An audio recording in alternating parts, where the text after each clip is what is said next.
I think I've found the craziest episode of Supersize vs Superskinny ever, as we meet a 300-pound woman who claims to barely eat anything through the day, and a super skinny woman who is more than happy to call out this morbidly obese woman on her lies. You don't live off what I've been given so far and got yourself, you know, 24 stone in weight from this sort of thing. Julie, I'm not being funny, but you're 24 stone.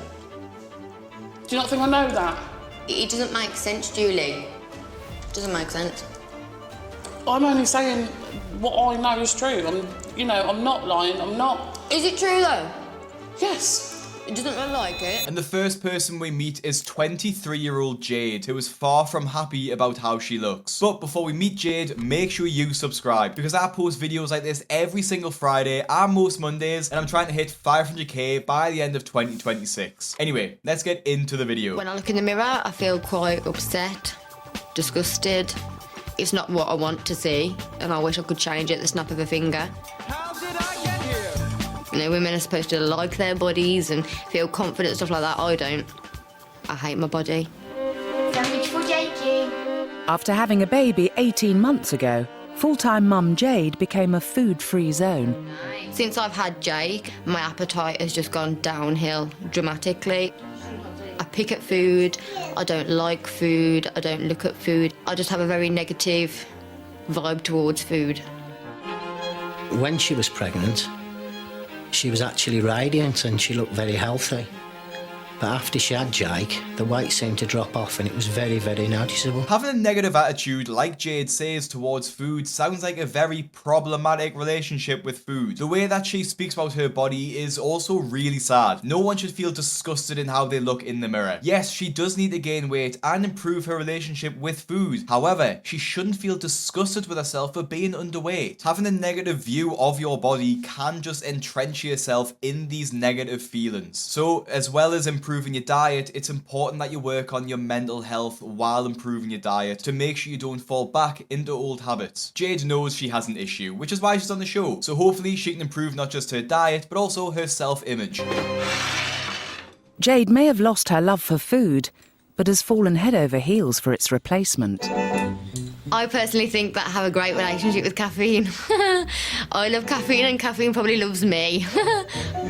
During the day, I could get through maybe 10, 11 mugs of coffee, a 2-litre bottle of Coke, and cans on top. Jade is probably having like 1,000 milligrams of caffeine a day, which is roughly 2 or 3 times the guidelines for caffeine for adults, which is a maximum of 400 milligrams a day. Caffeine is an appetite suppressant, so it's a great tool if you're on a diet, obviously if you don't go over the limit, and it can help you with weight loss. However, Jade is severely underweight, so this might be the reason why she's struggling to eat as much as she should. To me, it sounds like a new mom with low energy is relying on caffeine to get her through the day, which is killing her appetite, when in reality, full meals would probably help her a lot more than caffeine. This is an insane amount of caffeine to drink every single day, and to be honest, I'm surprised she hasn't had a heart attack yet. Anyway, now we know how bad Jade's diet is and how she sees herself, it's time for her medical assessment before going on the show. 23-year-old Jade has been put through a detailed medical to make sure she can tackle the task ahead. But first, Dr. Christian looks at her weight. Is that it? Or lack of it. At 5'1", Jade should weigh between 7 and 7.5 stone. 79 pounds. Not a huge amount, is it? No. Jade is just 5.5 stone and worryingly underweight.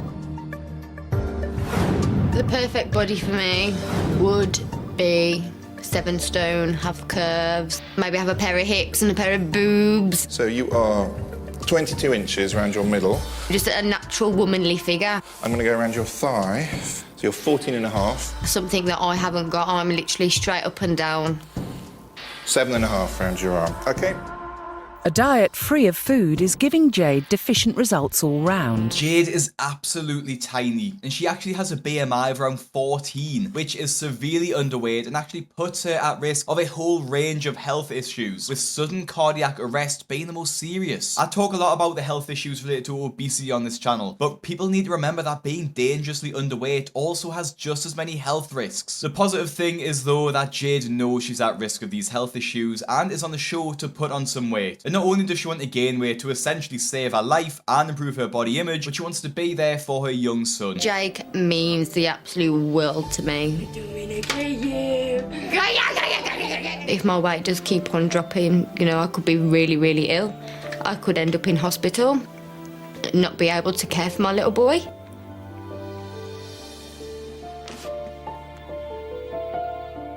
Now obviously we can see Jade desperately wants to turn her life around, and now we're going to meet the supersized Julie, who is also struggling with her weight, but at the other end of the spectrum.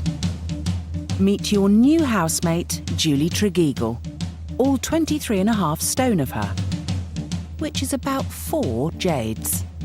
I like food. I like it, so I eat it. I mean, I think that's pretty obvious. I'm glad she's not in denial about her weight though, and she knows the causes of her obesity. We've seen it so often on my channel where, specifically in shows like Secret Eaters, where people claim that they don't know where their weight gain is coming from and they act like it's a big mystery. In one sitting, I can probably eat a big bar of chocolate, crisps, sweets, other small bars of chocolate, you know, anything I can lay my hands on, basically. I personally would prefer a huge man-sized bar of chocolate than an actual man. Now, honestly, I could eat tons of chocolates and sweets, but the key is just to not have it in your house. Like she said, she can eat anything she lays her hands on, so she couldn't lay her hands on it, she won't probably eat it. But it just seems to me she buys whatever she wants to eat and just doesn't care about the weight gain, even though it's clearly impacting her health. It's a shame as well because she does seem quite immature, and she doesn't seem to care about the weight gain at the moment, but I can't help but feel like in the future she's going to regret not caring at least a little bit. Remember, it's easier not to put the weight on than it is to lose it. And for her main course, single Julie, who still lives with her parents in Portsmouth, tucks into her usual supersized supper. My mum doesn't believe in small portion sizes. I absolutely adore my mum's cottage pie. It's amazing. Tend to overdo the cheese, perhaps. And let's not forget the fantastic family curry. I generally do 2 at a time, and there's half a pint of double cream in each one, which is not good. I mean, those meals and portions don't seem insane. Obviously, our mom might be slightly overweight, and our dad just seems like a healthy weight, so Julie seems to be a little bit of the odd one out in the family. The first meal didn't seem bad at all. Yes, maybe there was too much cheese, and yes, the curry did have a lot of cream, but I think the main issue is Julie's addiction to chocolate and sugary snacks. Clearly, she might have started caring about her weight because she's now on the show and wants to turn her life around just like Jade. And so her first step is to meet with Dr. Christian to find out her current weight and her current BMI, which to be honest is quite shocking. A BMI over 40 is morbidly obese. Over 50 could be fatal. Your body mass is 51.5. You are at very, very high risk of death from your weight. Okay, so it's serious. Yeah. Having a BMI of over 50 is a genuinely scary number, and the risks of it actually can't be understated. She's at risk of a premature death, heart disease, type 2 diabetes, having a stroke, and most cancers. She might think it's funny eating all this chocolate and sweets, saying she prefers food over a man and not think of the risks, but she is genuinely killing herself by doing this. Dr. Christian tries to get to the bottom of what's going on with her diet, and Julie does open up to him. Have you always been overweight? What's happened? And I wasn't up until I got to secondary school. But all of a sudden, it just started going on. Were you happy at school? No.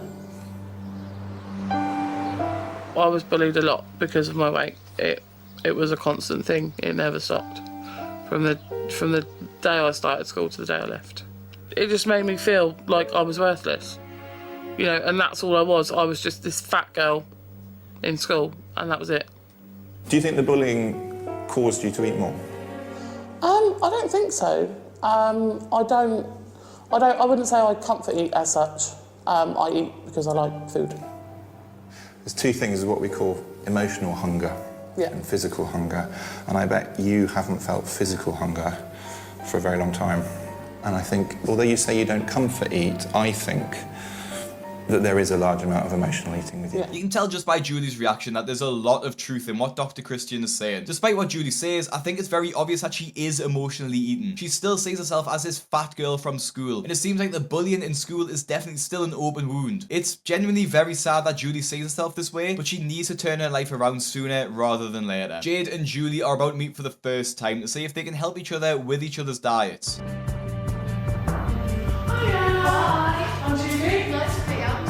Oh my god. I could be like a leg and a bit of a stomach. What do you weigh?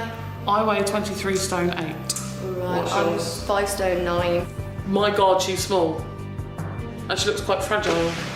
I didn't know an adult could be that small. My God, you're less than a quarter of me.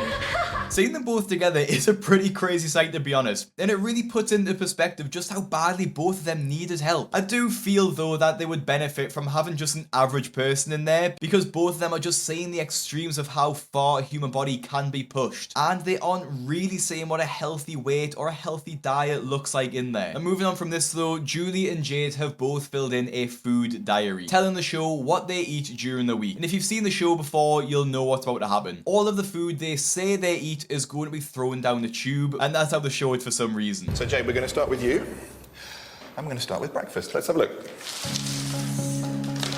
Little bit of toast. Anything else? No. Let's go on to lunch. Is that it? That looks about one lunch to me. Come on, dinners. More sandwichy things. Some chips, a bit of Chinese food, about snacks. Crispy things, chocolatey things. The first thing that strikes me when I look at Jade's tube is not just how little food there is, it's just how beige it is. There's no fruits, there's no vegetables, there's no meat, and there's really nothing except bread and cereal. If my diet looked like this, I wouldn't want to eat it either, because that looks horrible. Although that doesn't look very much, there is one huge swimming pool-sized thing missing. You substitute most of your meals for caffeine, caffeine, caffeine, caffeine. It's thought the safe amount of caffeine is 400 milligrams per day, which is about 4 cups of coffee. Jade drinks 2.5 times this amount, the equivalent of 10 cups of coffee. This level of consumption could easily become caffeine addiction. The side effects of this can include high levels of anxiety, stomach complaints, and irritability. Yeah, we brought this up before, but seeing it in the tube is quite sickening and really puts into perspective just how much caffeine she drinks through the day, because clearly she isn't getting enough energy from her food. And Julie's diet is next, and somehow it looks even more disgusting. All right, Julie, start with your breakfast. Let's have a look. Where are the other two? Apples, bananas, and ice cream. Great, let's have a look at lunch. What's this? That's What cheese else? and onion rolls. And then finally, your dinners. Let's have a look. Dinners, Julie.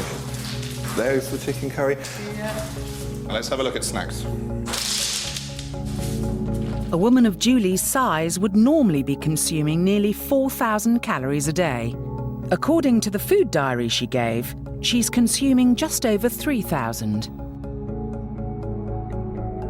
The calorie count from Julie's food diary says that she ought to be losing weight, but I know that she's 24 stone and she is still piling on the pounds. I understand the show is trying to have shock value by putting all the food in a tube, but it just makes it impossible to see what she's really eating. I've got no idea what any of this food is until Dr. Christian says what it is. Now, like the show has just said, Julie says her daily calorie intake is around 3,000. However, judging from the food that she says she loves to eat in her intro, I think it's pretty clear that she's lying about how much she's really eaten. Despite her lying about how much she's eaten, her food tube is still very full. I do find it interesting though that she would lie on her food diary, considering how open she was about how much she loves food in her intro. I don't know, maybe we'll get to the bottom of it as the show goes on. And now the time has come for their diet swap. The pair are going to be living with each other and cooking each other meals of what they would usually eat for a week. And although it starts out well, this is where they'll start to lose patience with each other just a little bit. With bags unpacked, it's time for the girls to prepare each other's first meal.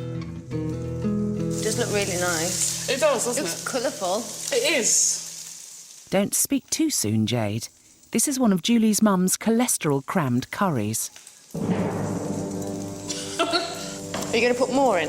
In this one, yeah.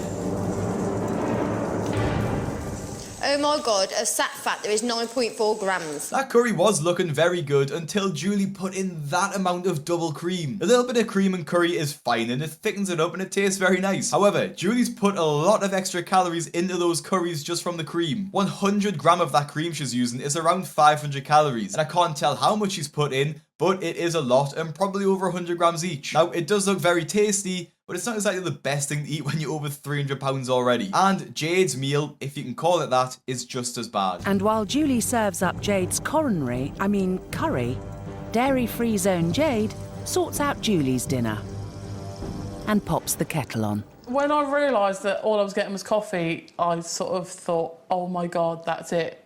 I can't survive on that. To be fair, nobody can survive on that. You can't just live off coffee, especially if she's having it so late in the day, remember. Not only is she probably ruining her sleep by having caffeine so late, she's just not giving her body any nutrients it needs. Jade is a single mom, it seems, and she's probably had a long day looking after her kid. She needs food to replace the energy and the calories she's lost throughout the day, and coffee isn't going to do that. This is gonna take forever.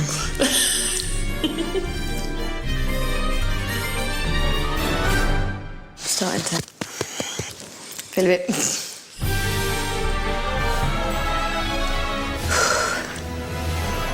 Keep going. You can do it. It's kind of making me jealous because I want to eat it. I've finished mine. I feel sick. I'm absolutely stuffed. Considering that she barely eats any food at all, it does seem like she made a decent effort. Obviously, Julie wasn't happy about getting not much to eat. However, if she thought it would be any different during the rest of the week, she would be sorely mistaken. And that's the same with Jade, who currently isn't having any caffeine. And remember, she usually drinks over 1,000 milligrams a day, so she is feeling the effects of that. It's day 2, and Jade is 24 hours into her cold turkey to kick the caffeine. Symptoms that she may be experiencing include headaches, fatigue, nausea, or even muscle pain. I'm feeling really sluggish this morning, quite sick, a bit vile to be honest, and I'm really missing my cola and my coffee. To be fair, if I don't have a morning coffee, that's probably how I'd feel as well. I need a coffee in the morning to wake up, probably just like most people watching this video. However, most of us probably don't drink 1,000 milligrams. Let's go get breakfast. And for dairy-hating Jade, Julie's cheesy start to the day just isn't helping. Okay. Bacon, mushroom and cheese sandwich. There's my gag. I'm sorry. Especially as her usual morning fix of the fizzy stuff, aka Julie's liquid breakfast, is in reaching distance. It's making me really, really angry and you've got to drink that in front of me. After nearly 2 days free of stimulants, Jade is ready to snap. I just felt like crying. My body now, needs the stuff. So me not having it, it's like a druggie coming off. Drugs. It's quite scary seeing Jade's reaction to not being able to have coffee for a couple of days, to be honest. The fact she's getting upset, almost shaking and crying, shows that she genuinely might have a very severe caffeine addiction. And then she's being made to quit this cold turkey is probably making it worse. And obviously she's being force-fed Julie's massive meals, which probably isn't helping either. When you look up caffeine withdrawal symptoms as well, it seems like she's got pretty much every single one of them. She's got tremors, low energy, irritability, and a massive headache. Just like Julie, Jade also has an unhealthy eating habit. And to get to the bottom of where these issues come from, they both look to their pasts. This one, I was 12. And that is when the weight started going on. Why do you think, you started to gain weight? Well, I've always said I don't feel like I comfort eat.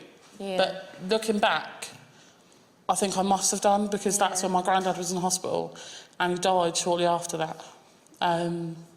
So this is sort of proving me wrong. It seems to show that I do comfort eat. It's okay.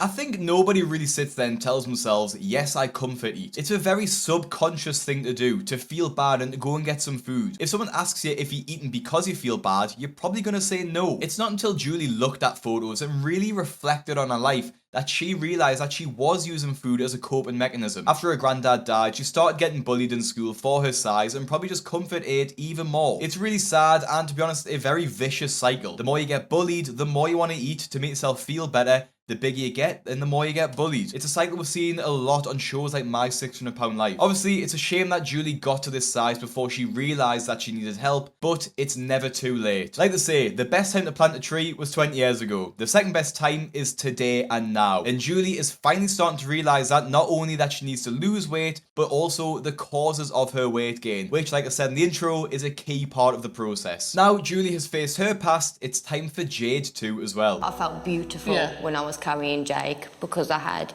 more weight. I had this you can see it in your bump. arms. That's how I want to be again.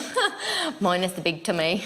It was straight after having Jake that my food issues started. Why would you say it was? There's been certain points that make me think you know, as, you know, my eating and a few other things like my tempers and my moods, or does it all boil down to postnatal depression? Yeah. But I've never received, you know, any help or talked to anybody about it, so I don't know for definite. It just sounds like it does. You know, there's been something serious for me to end up like this. It's a shame that Jade's never sought help for her feelings, because she could have gotten to the root of her problems before they got so bad. She talked so funny about being pregnant and she loved her body at that time. So it wouldn't be a surprise to anyone that after her pregnancy, she would suffer from postnatal depression. To be honest, I don't know too much about postnatal depression, but judging from all the symptoms I can find online, it does sound like she could have been suffering from it. One of the most obvious symptoms was that she suffered from significant unintentional weight loss and loss of appetite. Now that they feel that they've got to the root of their issues, they might have woken up the next morning of the diet swap with a refreshed outlook on their diets, and maybe a new sense of friendship after they worked through their issues together. Or maybe not. And one of the biggest arguments I've ever seen on TV was about to happen. The following day, and Jade, now keen to make progress, is hungry for nourishment and can't work out why Julie's portions are so small.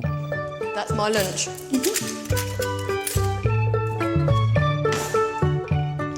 Now, I'm with Jade on this one, to be honest. Julie is clearly lying about what she eats. Nobody gets to 300 pounds by just eating 2 little rolls for lunch. I don't know how Julie can still be in denial, and the fact that she even confirms to Jade that yes, this is what she eats for lunch is a little bit ridiculous. However, Jade is about to confront Julie about this, and the situation is about to come to a head. Julie, there's one thing now that I need to say. Right. You don't live off what I've been given so far and got yourself, you know, 24 stone in weight from this sort of thing. That's right, that's what I would have for my lunch. You'd have 2 cheese and onion rolls? Yes.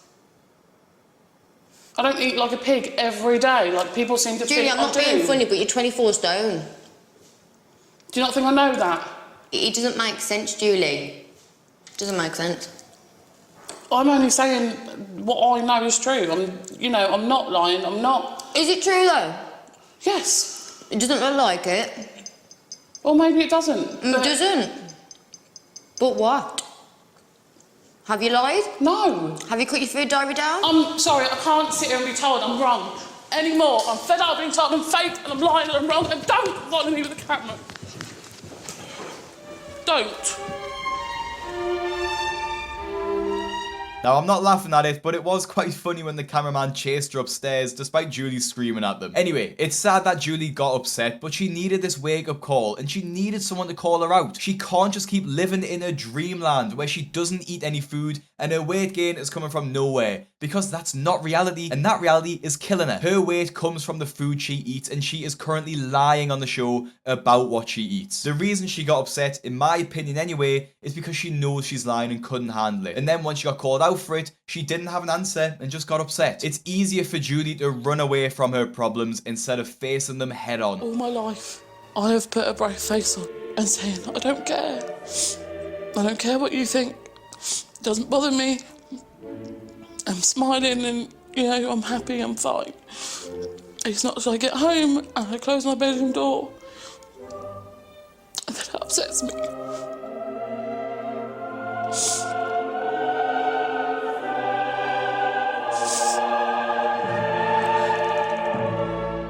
With the atmosphere, shall we say, fragile in the house, Dr. Christian wants to get the girls back on track. I think it's okay to be emotional, it's okay to be upset. In fact, it's healthy. If things move you, upset you, be moved and upset. It's fine. It's been 10 or 11 years that I've been this way, and it's going to take longer than a week for it to change. And I'd like it to take time. I don't think you can do it quickly. I don't think you should do it quickly. And this is life, actually. This is you for the rest of your life. This is not you for the next 3 months. Yeah. Okay, so it's not a race. And emotionally, I want you to start admitting things to yourself. I worry about the denial because that's going to hold you back. I suspect because your food diary, as it stands, what you gave us, doesn't tie in with actually what you must have been eating in order to gain the weight that you have. It doesn't tie in. So I'm not saying necessarily that you're fibbing, but I am saying that I think you're probably behaving yourself quite well that week. Possibly. Would you agree to that? Possibly, yes. Dr. Christian was very gentle with Julie, and it probably helped her open up quite a lot. It was a good way to make her feel more honest with herself without upsetting her again, like we've just seen with Jade. And clearly Julie reacted better to Dr. Christian being more gentle with her than Jade just calling it out head on. And in a final way of making sure that Julie understands just how at danger she is with her current weight, she gets sent a personal message from a morbidly obese woman in the USA for what I assume is some shock therapy. 60-year-old Elena Morgan from California is 37.5 stone and requires 6 staff to get her through the day. You're looking at this huge woman, and you're wondering, how did she get there? Slowly. It just ekes up on you. One day, when you wasn't looking, you're 150 pounds. And then, when summer comes, you're 180 pounds. And it doesn't matter if it's, well, I only had 2 hamburgers. Or I only had a glass of milk and 10 cookies. You're eating too much food. And that's what it comes down to, is gluttony.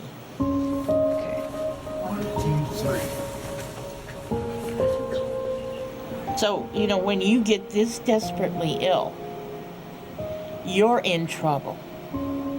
And there's not anything anybody can do for you. You either have to bite the bullet and heal, or take the slippery slope to death. And me, I know that if I don't lose this weight, I'm going to be dead.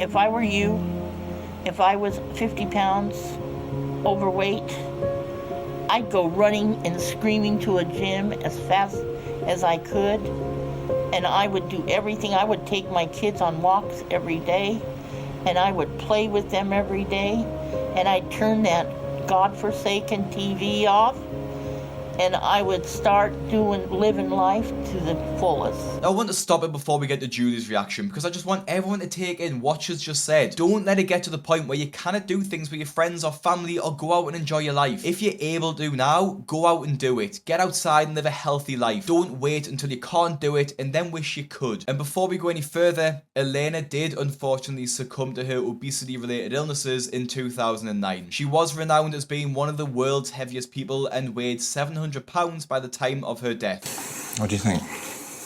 It was difficult to watch that, I have to say. I found that difficult to watch. You and her are in the same weight category that we call morbidly obese. So your risks of those things is closer to reality than perhaps you think. Now hopefully this struck a nerve with Julie and she decides to finally turn her life around for the better. And as we're coming into the final days of the diet swap, we'll see if it really worked or if she'll go back to her old habits. It's the final night in the feeding clinic, and courtesy of Julie's mum's infamous recipe, Jade's having calorific cottage pie. Thank you, Julie's mum. For a family of 4. But after finding a new affection for her fodder, she's not complaining. That looks delicious. And by filling herself with food and not fears, Jade's appetite is back with a bang. That's lovely. And even Jade's super skinny lasagna is enough for jumbo portion-loving Julie. Do you think that would have filled you up at the start of the week? No way. I've learned to listen to my body and my stomach rather than my head when it comes to food and eating. Christian wanted my body to have hunger pains, and I can certainly say now that I'm actually having hunger pains. Yeah. I'm going to carry on eating man-sized meals. Food's too nice to waste. Yay, she's got it. It is great to see that Jade is feeling the effects of not having so much caffeine every day. Remember, caffeine is an appetite suppressant, so if you cut that out, I'm not going to say that she's going to be hungry instantly, and I'm not saying that was the full cause of her lack of appetite, but it certainly wasn't helping at all. And it's great to see her wolfing down that cottage pie, which, by the way, does look great. And it's the same with Julie. I'm glad to see her listening to her stomach rather than her head. Anyway, the time for the diet swap is finished, and they both get given diet plans to follow and see if they can make progress towards their respective goals. And we meet back up with them 3 months later to see if they have made any progress. So, Julie, how have you been getting on then? Tell me. At first, it was very hard to change my eating habits so drastically. But now it's, you know, following the plan is second nature to me. I don't even think about it anymore. My worry factor, you remember all those lists of things that might fail for you, was the fact that Mum was quite in control of what you ate as well. How have you got around that one? I don't live with my mum anymore. So you're in charge now? I'm in charge now. Tell me how these last 3 months have been for you. I'm loving food now.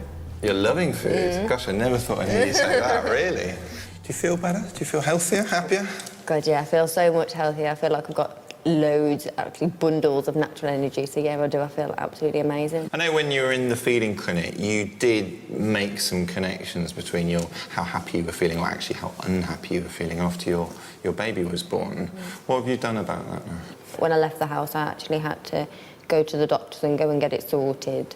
And has that made a difference now? Oh yeah, it's made a hell of a difference. Yeah. Now, before we see the weight, I am glad to see them both fix the root causes of their issues. Julie moved out and now she has full control over what she eats all the time. Now, that can go the other way and people can go off the rails and eat what they want whenever they want, but it seems like in Julie's case, she's been enjoying a healthy diet. For Jade, I'm glad to see that she's cut the caffeine out and actually now has a massive appetite. And most importantly, I'm glad that she found help for her mental health too, which wouldn't have been easy, but it sounds like it's made a world of difference. Now, I'll stop stalling and let's see if they've made any progress or if it was just all talk. I can tell you have managed, which is phenomenal. You've put on half a stone in 3 months. In 3 months. Gosh. Not only that, you've put on 2.5 inches around your belly. Really? Yep. That's why you're in the stretchy leggings now. So, what about you, madam? Your turn. How do we think? I hope I've reached my 2 stone goal, losing 2 stone. You've lost 2.5. Oh my God. You've lost 2.5. Congratulations! And That's wicked! 8 inches off your tummy. Oh my God. That's amazing. Are you happy? I'm ecstatic. Now, massive well done to both of them for changing their lives around. And if you want to watch another episode of Supersize VS Superskinny, click the videos on your screen now. Follow my Instagram at BigCraigYT. Subscribe to my main channel and my compilation channel. Thank you for watching, and I'll see you in the next one.